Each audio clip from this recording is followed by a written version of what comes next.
negara kita negara hukum dan patuh. Assalamualaikum warahmatullahi wabarakatuh. Waalaikumsalam warahmatullahi wabarakatuh.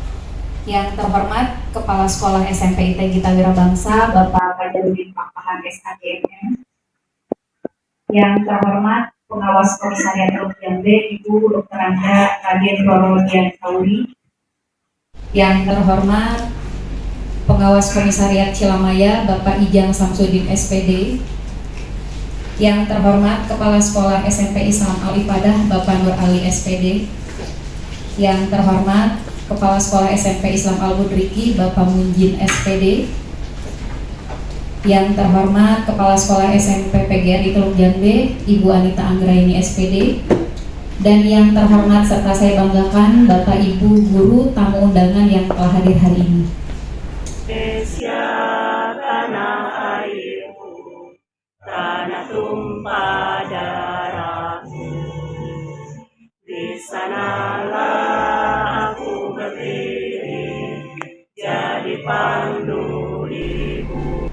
Dengan peserta yang insya Allah berjumlah 15 orang yang terdiri dari kepala sekolah, wakil kepala sekolah, dan juga perwakilan guru dari 3 sekolah INBAS. Kepada para peserta, semoga dengan diadakannya workshop peningkatan kompetensi guru implementasi kurikulum merdeka ini memberikan kita semua bekal mengenali apa itu kurikulum merdeka dan juga termasuk ke dalamnya materi-materi yang akan disampaikan, yaitu literasi yang pertama, kemudian dilanjutkan dengan komunitas belajar, selanjutnya proyek penguatan profil pelajar Pancasila, dan yang terakhir refleksi.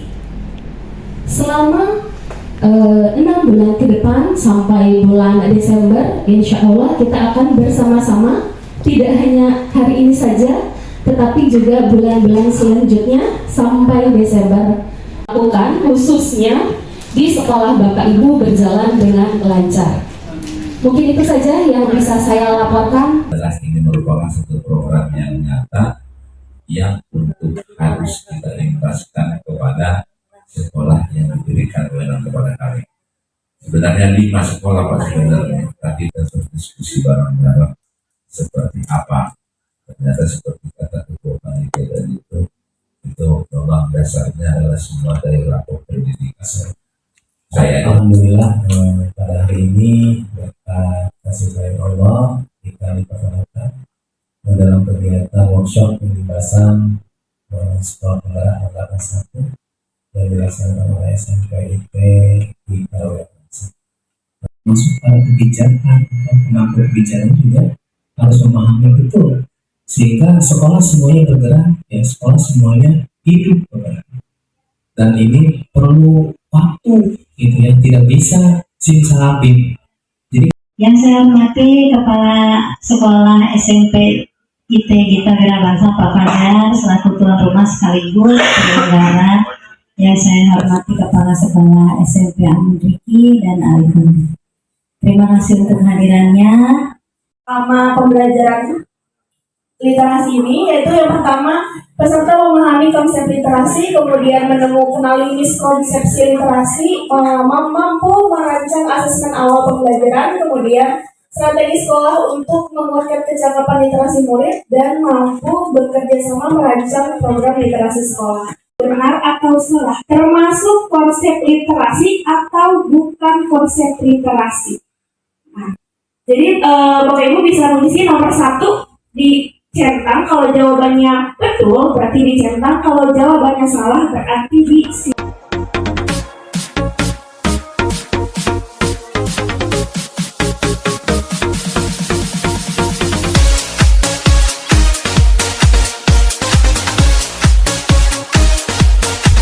Nah, selama ini yang kita kenal literasi itu hanya membaca dan menulis saja, membaca teks, kemudian mengungkapkan lambang-lambang bunyi saja. ternyata literasi itu cakupannya luar biasa luas. Ya, selama ini saya hanya mempersepsi literasi itu membaca dan tulis. Ternyata itu mungkin memprediksi, ya, mungkin itu termasuk salah satu literasi. Makanya dari refleksi ini membuka mindset kita, ya, saya sebagai pengawas dan Bapak Ibu guru selaku di sekolah, literasi itu bisa mencakup semua hal, bukan hanya tugas guru bahasa Indonesia. Selama ini mungkin itu miskonsepsi saya, tugas bahasa Indonesia aja atau mata pelajaran bahasa gitu ya, yang selain bahasa ya nggak mengajarkan hal itu. Yang didapat itu sudah banyak, bisa membaca situasi dan sendiri Anda sudah menggenggam dunia. Jadi yang namanya dengan hal-hal dengan adanya berkaitan literasi, mungkin hanya mungkin baca yang dimaksud dengan ini adalah bukan, tapi Anda seorang guru, kita seorang guru itu akan bisa mengetahui si A, si B, si C anak-anak tersebut, karena di situ akan ada bervariasi. Sehingga nanti ada lanjutannya. Ketika sudah mengetahui itu, maka Anda seorang guru harus bisa menetapkan pembelajaran seperti apa yang harus Anda tahu. Berarti kita harus mempelajari apa yang dimaksud dengan literasi dalam makro pendidikan itu. Coba kita lihat lagi paparan kepala sekolah kemarin.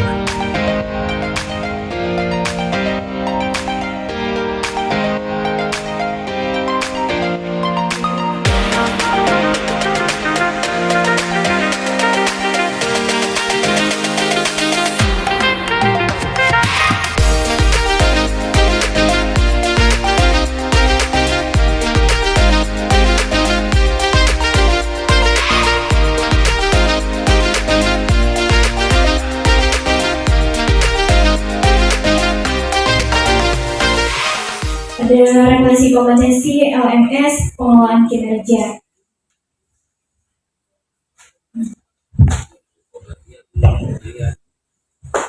Kita mau buka pelatihan mandiri dulu barangkali deh.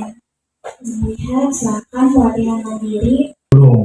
Kebetulan didapat amanah untuk menjelaskan apa itu proyek penguatan profil pelajar Pancasila, yang dimana kita ketahui apabila sudah mengimplementasikan kurikulum merdeka, otomatis P5 ini menjadi kegiatan yang harus ada di sekolah Bapak atau Ibu sekalian. Jadi bisa juga lingkungan sekolah berkolaborasi dengan masyarakat sekitar untuk proyek ini. Lanjut, nah ini dimensi profil pelajar Pancasila. Ada 6 ya. Yang pertama, beriman, bertakwa kepada Tuhan Yang Maha Esa dan berakhlak mulia. Yang kedua yaitu berkebinaan global.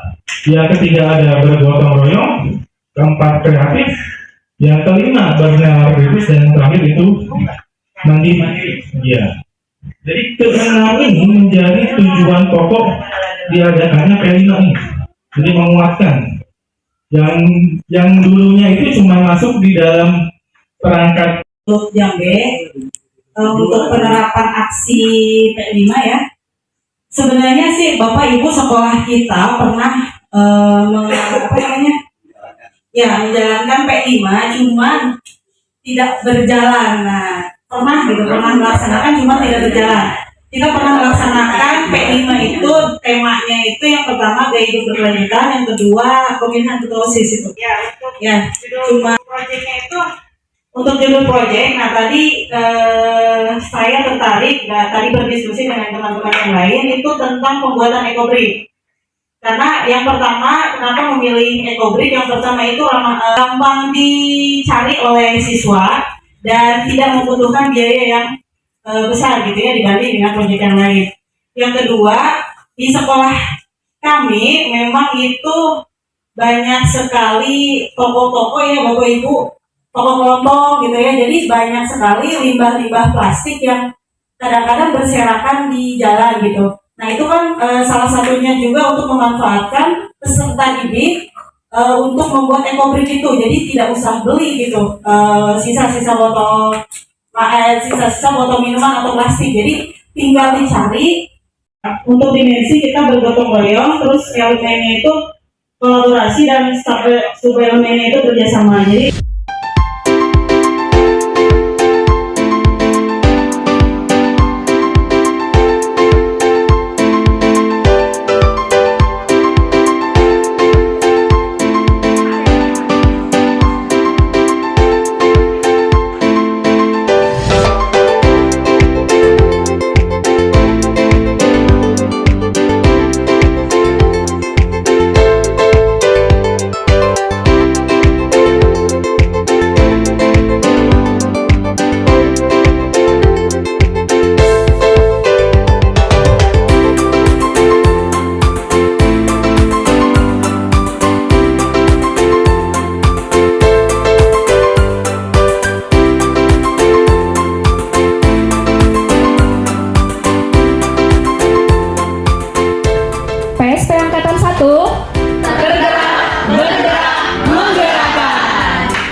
bagus.